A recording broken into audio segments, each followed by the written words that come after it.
NDA గెలిచిందంటే steel plant అమ్మకాన్ని ఎవ్వరూ కూడా ఆపడం సాధ్యం కాదు.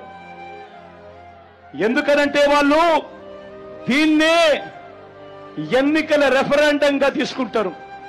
స్టీల్ ప్లాంట్ అమ్మకానికి ప్రజలందరూ మద్దతు తెలిపారు కాబట్టి తెలుగుదేశం పార్టీ అభ్యర్థి ఎన్డీఏ అభ్యర్థి గెలిచాడు అని చెప్పుకుంటారు.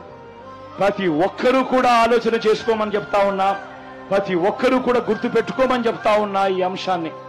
దాని తర్వాత జగన్ ఆపడానికి ఎంత ప్రయత్నం చేసినా కూడా వాళ్ళ నోట్లో నుంచి వచ్చే ఒక బాట, నీకెందుకయ్యా బాధ, వాళ్ళకు లేని బాధ నీకెందుకయ్యా బాధ, వాళ్ళు ఎన్డీఏకు ఓటు వేశారు అనంటే, తెలుగుదేశం పార్టీకి ఓటు వేశారు అనంటే దాని అర్థం వాళ్ళంతా స్టీల్ ప్లాంట్ అమ్మకానికి వాళ్ళంతా కూడా గ్రీన్ సిగ్నల్ ఇచ్చినట్టే కదయ్యా, నీకెందుకయ్యా బాధ అని చెప్పి ఆ తర్వాత వాళ్ళు జగన్ను కూడా అంటారు అన్న మాట ప్రతి ఒక్కరూ కూడా గుర్తుపెట్టుకోమని కోరుతా ఉన్నా.